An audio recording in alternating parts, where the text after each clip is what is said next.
नमस्ते। मैंने संस्कृत के वीडियो बनाना शुरू किए थे, लेकिन उत्साहवर्धक रिस्पॉन्स नहीं मिलने से बंद कर दिए थे। पर अभी कुछ बच्चों ने, मेरे आस पड़ोस के बच्चों ने, मैम संस्कृत एनसीईआरटी के अगर आप वीडियो बनाएं तो बहुत सहूलियत होगी। तो ये रुचिरा तृतीय भाग है। ये एनसीईआरटी की बुक्स जहाँ चलती हैं उन विद्यालयों में है।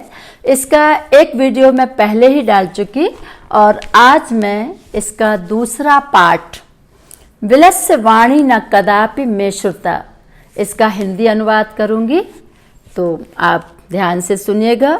आपकी टिप्पणियां हमें प्रोत्साहित करेंगी। शिक्षकों से अनुरोध है कि बच्चों तक वो इन वीडियोज को पहुंचाएं।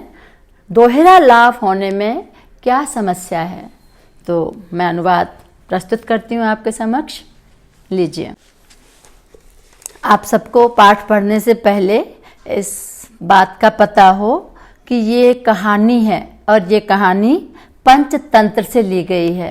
पंचतंत्र विष्णु शर्मा ने राजा अमर शक्ति के मूर्ख पुत्रों को कुशल राजनीतिज्ञ बनाने के उद्देश्य से कथाओं के संकलन के रूप में पंचतंत्र की रचना की थी। इसमें मित्रभेद, मित्र संप्राप्ति, काकाउलूकीय, लब्ध प्रणाश तथा अपरीक्षित कारकः, इन 5 खंडों में कुल 70 कथाएं तथा 900 श्लोक हैं। श्लोकों में प्रायः तर्कपूर्ण नीति श्लोकों का प्रयोग है।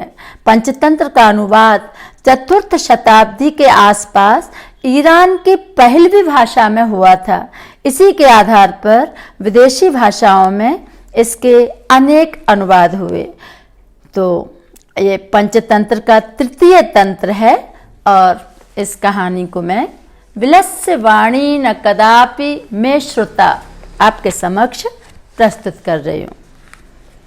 कस्मिश्चित बने, अगर एक बार आपको हिंदी अनुवाद अच्छी तरह से आ जाए तो पाठ के पीछे जो अभ्यास दिया रहता है, एक शब्द में उत्तर, एक पंक्ति में उत्तर, या कौन से अव्यय प्रयोग में आए हैं, ये सारी चीज़ें अपने आप स्वतः आ जाती हैं। तो सबसे ज़्यादा कंसंट्रेशन आपका हो कि कहानी का अनुवाद हिंदी में कैसा है और इस कहानी में उद्देश्य क्या है, इसका शिक्षा क्या दी गई है। फिर बाकी चीज़ें बड़ी आसान लगेंगी। तो संस्कृत पढ़ना तो सीखना ज़रूरी है शुद्ध उच्चारण के साथ। कस्मिश्चित वने खर नखरा नाम सिंहा प्रतिवसति स्म। अगर रेखांकित करने की आदत हो तो आप इधर खर नखरा को रेखांकित करोगे। आपको इतना समझ में आ रहा होगा 8वीं कक्षा में कि ये नया नाम है, शेर का नाम है। और जब इधर इतना आप ऑब्जर्वेशन बढ़ाओगे तो बाद में आपको वन वर्ड आंसर अपने आप ही आ जाएगा, पूरी पंक्ति भी अपने आप आ जाएगी। तो इसका कस्मिश्चित वने, किसी वन में, खर नखर नाम का शेर प्रतिवसति इसम रहता था। कहानी हमेशा पास्ट टेंस, भूतकाल में होती है। सह कदाचित इतस्ततः परिभ्रमन् क्षुधार्तः न किंचिदपि आहारं प्राप्तवान। किसी दिन सह, वह, कदाचित माने कभी, इतस्ततः परिभ्रमन्, इधर उधर घूमते हुए, क्षुधार्थ, भूख से पीड़ित होकर, किंचिदपि आहारम न प्राप्तवान, कुछ भी भोजन प्राप्त नहीं किया। इधर उधर घूम रहा था, भूख से व्याकुल था, लेकिन खाने के लिए उसे कुछ भी नहीं मिला।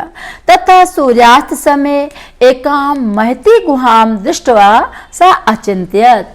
तब सूर्यास्त के समय उसने एक बड़ी गुफा में जाकर देखा और देखकर सोचा। दृष्टवा, सूर्यास्त के समय एक बड़ी गुफा को देखकर अचिंत्यत, अचिंत्यत सोचा।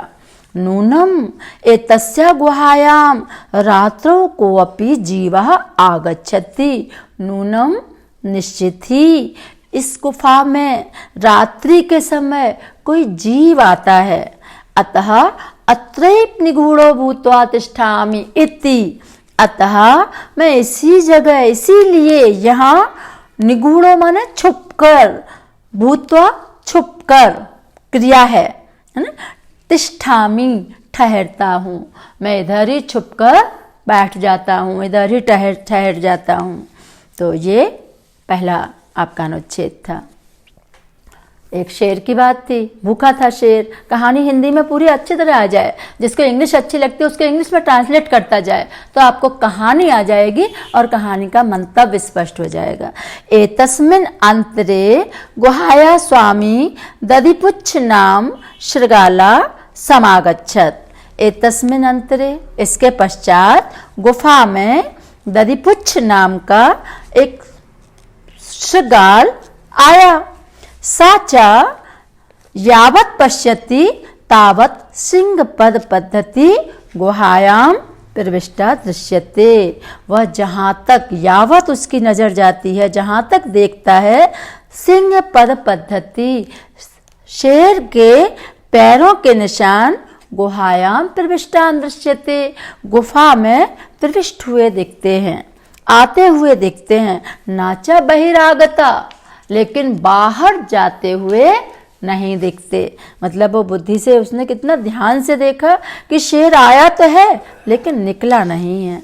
शृगाला अचिंत्यत, शृगाल ने सोचा, अहो विनष्टो अस्मि, अरे मैं नष्ट हो रहा हूँ, मतलब मेरी मौत सिर्फ। नूनम अस्मिन् मिले सिंह अस्तिति तर्क्यामि, वो निश्चित करता है कि निश्चित ही इस बिल में शेर है। तथा किम करवाणी, तो क्या करना चाहिए। एवं विचिंत दूरस्था रवम कर्तुरम आरब्धा, ऐसा सोचकर दूर से ही उसने रवम माने आवाज करना शुरू कर दिया। किसने? शृगाल ने, गीदड़ ने। भो बिल किम न स्मरसी, अरे बिल क्या तुम्हें याद नहीं है। किम न स्मरसी, क्या तुम्हें याद नहीं है। यन मया त्वया सह समयो कृतो अस्ति, कि मैंने त्वया सह तुम्हारे साथ, समया माने समझौता, एक समझौता किया हुआ है, हमारा तुम्हारे बीच एक अनुबंध है।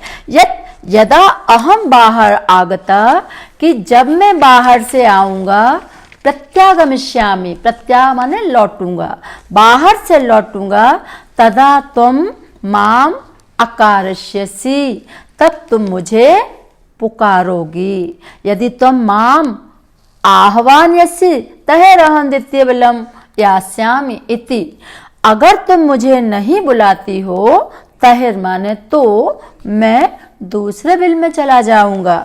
इति, इस प्रकार उसने एक बढ़िया आइडिया आया उसे, उसने एक युक्ति सूझी उसको कि कैसे पता लगाऊं शेर गुफा में है कि नहीं। उसे शेर के पंजे आते हुए दिखे और जाते हुए नहीं दिखे, इससे उसने सोच लिया। शृगाल होशियार था, है ना, चतुराई हर जगह जरूरी होती है। अब अगला पैराग्राफ, अथ एतत् श्रुत्वा सिंहा अचिंत्यत, ऐसा सोच सुनकर, जो शृगाल की आवाज थी, गिदड़ की आवाज, उसे सुनकर शेर ने सोचा, नूनम ऐसा गुहा स्वामिना सदा सम आह्वानम करोति, निश्चित ही ये गुफा स्वामी को हमेशा बुलाती है। जब स्वामी बाहर से आता है इस गुफा का तो ये आवाज देती है, बुलाती है। परंतु मद भयात न किंचित बदती, किंतु मेरे भय से ये कुछ बोल नहीं रही। इधर शेर की मूर्खता दिखाई जा रही है, गुफा तो नहीं बोलती, लेकिन शेर ने जो गिदड़ की आवाज सुनी तो उसे लगा कि ये गुफा बोलती है। अथवा सत्यवदम उच्यते, अथवा ठीक ही कहा जाता है, शेर बोल रहा है। भय संत्रस्त मनसाम हस्तपाद आदिका क्रिया प्रवर्तन्ते न वाणी च बेपुश्च अधिको भवेत। क्या लिखा है इसमें? भय से डरे हुए मन वाले, हस्तपादिका क्रिया, भय से जो डर जाता है उसके हाथ पैरों से होने वाली क्रियाएं ठीक से नहीं होती, हम डरने लगते हैं, कांपने लगते हैं। प्रवर्तन्ते न वाणी, और मुख से वाणी का निकलना भी बंद हो जाता है, वाणी भी नहीं निकलती है। च बेपुत च अधिको भवेत, कंपन घबराहट अधिक होती है। ये शेर सोच रहा है कि शायद इसीलिए गुफा नहीं बोल रही, बिल नहीं बोल रही। तब अहम अस्य आह्वानम करोमि, उसने सोचा तो फिर मैं ही इसको बुलाता हूं। किसके लिए? शृगाल के लिए, गीदड़ के लिए। तब मैं ही इसको आह्वान करता हूं। एवं सा बिले प्रविश्य में भोज्यम भविष्यति, इस तरह वह बिल में प्रवेश करेगा और मेरा भोजन बन जाएगा।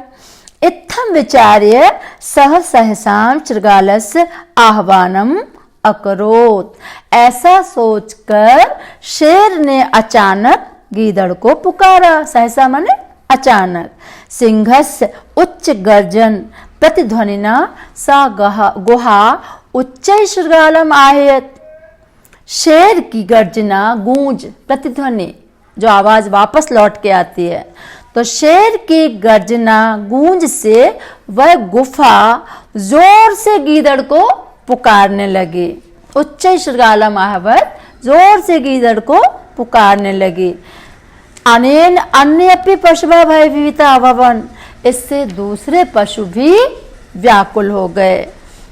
शृगालो अपि तथा दूरम पलायमाना, और गीदड़ भी वहां से दूर दूर भागते हुए इमम अपठत, इस श्लोक को पढ़ने लगा। कौन से श्लोक को? जो श्लोक नीचे दिया जा रहा है। दूसरे पशु पक्षी भी अलर्ट हो गए और शृगाल को खुद पता लग गया। अब वो कौन सा श्लोक पढ़ रहा है, निश्चित ही वो श्लोक ज्ञानवर्धक होगा और उसी में इस कहानी का सार छुपा होगा।